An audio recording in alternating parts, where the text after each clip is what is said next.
Hi guys, welcome back. So today we're doing a book haul and I've got a ton of books. So I have not been buying books much at all recently up until this last month because we've been moving and I had to cut my book stuff down like half. So half of my books are in Florida or Alabama or somewhere in a storage locker. I only have about half my books here, and I've been on a strict, no buy for the last several months. And now that we're here and we're a little more settled, I kind of went a little crazy, and so now I have a huge stack of books next to me. I'm going to run through them pretty fast. I'll tell you where I got them, if I read them or plan on reading them really soon, and if I know a brief synopsis, I'll try to fit that in too, because for some of these, they were kind of impulses or I got them in boxes and so I didn't know. So the first one on top of my pile is Carvel. And this one came in one of the A.L.O.E boxes. I bought a bunch of the A.L.O.E boxes like right up front. I bought 3 months worth and got them all at once, and there's a unboxing of that on the channel. And this was one of the books that came in that box. The next book that I have is Given to the Sea, and this came in this month's Fairy Loot box. All I know about this book is that it has a woman in it who is supposed to be given to the sea. So I guess to help keep the waves from taking over the land. I don't know. All I know is that it sounded pretty interesting, and I've never heard of it before the Fairy Loot box came. This is the Upside of Unbroken, and it came in this month's A.L.O.E box, and this is actually a book that I've been eyeballing for a while. I almost bought it earlier, and now that I see that I have it, that it came in my box, I'm super relieved that I did not buy it on top of it. Roseblood came in another A.L.O.E box. It came in one of the 3 boxes that I bought up front at the beginning of the month. I'm really looking forward to this book. It is written by an author that wrote the Splintered series, which is a Wonderland retelling, and I loved all of them. I read them all like super fast. So this one's definitely on a to be read soon list. The Daughter of a Pirate King came in the last of the A.L.O.E boxes that I bought. So this is all the book boxes that I have gotten. Everything else I bought on my own. And this also sounded really interesting. Also a book I'd never heard of before, but I went ahead and bought all 3 boxes, and this happened to be the one that was in the last box. And so this one's also about pirates, and I haven't read much about pirates. I thought it would be fun. The next 2 books I have are middle grade. This one is The Return to the Isle of the Lost, and I have the first book. I'm actually currently reading it, so I went ahead and got the second one. I found it at the exchange and thought that it would be a good idea to have the second one around. I am able to price match Amazon there, so I got it for really inexpensive, and I thought it was definitely time that I got this one. And now, because I have the second one, I'm finally reading the first. The last middle grade book I got was the Trials of Apollo, and I also got this one. It's at the same place that I got the other one, and again I was able to price match it, so I got a really good deal on it. I love Rick Riordan, and I love the Olympus series, and I'm looking forward to reading more of his books. And so when I saw this one, I went ahead and grabbed it. This other books I got from Books A Million and Barnes & Noble. The only problem that I had was that one of them came biffed up, so I have contacted them about it to see if they can fix the problem, but I haven't heard back from them yet. They said 48 hours, which it's been more than 48 hours, so I have no idea what's going on. The book they biffed up is called Everland. It is a Peter Pan retelling, and there is a huge chunk out of the book, if you can see there, and I am really protective of my books, and the fact that it came this way and I paid full price for it, it's not okay. But I am looking forward to reading this because I love Peter Pan and I love Alice in Wonderland, and so this is one of my 2 favorite books, retellings, so I'm definitely looking forward to this one. The next book I got was Royce Rolls. Rolls is a book that's supposed to be based out of a reality TV show, and it's about this family whose life is, I guess, is imploding. I'm not really sure. All I know is that when I heard someone on BookTube describing it, I laughed and went ahead and bought it. The next book I got was Everything Everything, and when I saw the trailer for this, and thought that the trailer looked really, really good about this girl who's allergic to everything and has never really left her house. And I thought that I'm one of those types of people that if I see a book or I see a movie that I want to watch and it's based off a book, I'll go read the book first and then I'll watch the movie. So if I watch the movie first, chances are I won't read the book. And 13 Reasons Why, I read this in one day. I started it yesterday morning and I finished it late last night, and I absolutely loved it. So now I'm looking forward to binging on the Netflix series. The next book I got was Cinderella.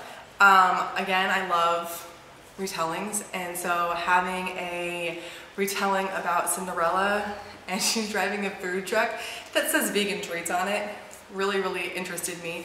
The cover is beautiful. I haven't heard much about it, so I don't know if it's going to be any good, but I definitely like contemporaries. I didn't realize how much I liked them until I started reading them again and fell in love. So I am definitely looking forward to this one. The next book I got was Fangirl. And again, this one is definitely highly regarded on BookTube, and it's a contemporary, and I love my contemporaries. So when I saw this one, I went ahead and I grabbed it, and I am looking forward to reading it. I guess one of the last boxes I opened had some Fangirl stuff in it that I didn't even realize was Fangirl. So I'm looking forward to catching up on the little hidden jokes that were in one of my last book boxes. The next book I got was A Savage Song. And I know this one is about monsters and how all evil deeds come out in actual physical monsters, and it's about a monster who doesn't want to be a monster anymore, and it sounded interesting, so I went ahead and grabbed it. The next book I bought was actually a set, and it is Alison Zombieland.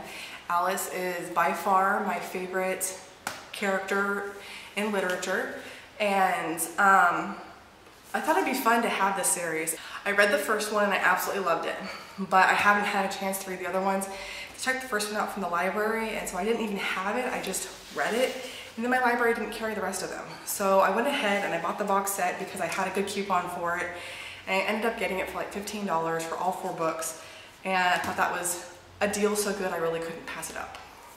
The next set of books I have are books that I don't know a ton about, but some of it was compulsive purchases, some of it was things that I had looked at a long time ago and couldn't remember what they were about. The first one I got was Clockwork Scarab. I think this is also a middle grade. I can't remember. I know I saw it at Books A Million ages ago. I got it as one of the bargains. And I know that it is a steampunk book about like the Bram and the Sherlock family. And they're supposed to be like solving crimes. I'm not really sure, but I remember reading it a long time ago, not reading the book, but reading the synopsis of it and being really interested in it. I just can't remember what it's about now. The next book I got was Carve the Mark, and I really like Veronica Roth. She wrote the Divergent series, and that was one of my favorite series. I read the whole thing. I have them all on my Kindle. Unfortunately, I don't have the actual physical copies of the book, and my son wants to read them, but he won't read them off of my Kindle, so I may actually eventually go and buy the actual physical copies. But I bought this more or less because of who the author is, because I loved her work so much I wanted to try something new. These next 3 books are my last 3 books, and they're the ones I know the least about. Some of them were impulse purchases because I'd seen somebody talk about them on BookTube and thought they sounded interesting. 2 of them were bargain books from Books A Million, and one of them I don't know what it was about it, but it sounds funny. So the first one I have is Survive the Night. These ones I bought on impulse because the cover was so pretty, and it was only a couple of bucks, and I was buying stuff at Books A Million anyways, and I saw this in the bargain section, and I went ahead and bought it, and I know that it's been getting some really good ratings, but I don't know what it's about, but I will find out. At the back it says, "We're all gonna die down here," so you know, that's definitely an interesting start to a book. The next book I got was called Flawed. It is also a bargain book. After I bought it, I actually found it at my library, so I was kind of hating the fact that I bought it even though it's at my library, and I'm not entirely positive what it's about. I can't remember, but I remember hearing the synopsis on another booktuber's channel and thinking that it sounded interesting. The cover is very interesting. So I went ahead and grabbed it. Again, it was just a couple of bucks. It was a bargain book on Books A Million, and I got 20% off to go with it, so I really got it for like $2. And a hardback book for $2? Yeah, I make those sometimes. The last book I got was my best friend's Exorcism. This one I think is actually an adult book, but don't quote me on that because I'm not positive. I definitely want to read more adult books. If you guys have any good suggestions, leave them below. I like anything from contemporary to horror, just don't scare me too badly. I do have an issue with like Stephen King type books because there's that big lag in there and I can never get past it. I tried reading 2 of his books. I read almost all of Cujo when I was in high school, and I tried reading the Tommy Knockers. But my stepmom was reading it with me and she got to the sex scene, the one and only sex scene, before I got to it and refused to let me read the rest of the book. So I'm thinking about trying him again. I am a little worrisome because I did have some problems with him, but that was way back in high school. So it's definitely something I'm open to. But let me know. I'd love to have some more adult book recommendations. And then this one, it just sounded funny. It's about the 80s and Exorcists. So I was born in the 80s, and of course this is like taking place when I was just a wee baby, but I still thought it sounded really fun. And that's why I bought it. You know, we buy books for fun sometimes, just because the idea of an exorcism in the 80s just sounds like too much fun not to buy it. But that is my enormous book haul. I will definitely have another book haul next month because I did buy some more books that haven't gotten here yet, but they probably won't be here for a while still. And that one actually has a bunch of my son's books in it too. So I'll even show you those ones so you get a nice little idea of what the rest of my family is reading. So I'll talk to you later. Bye.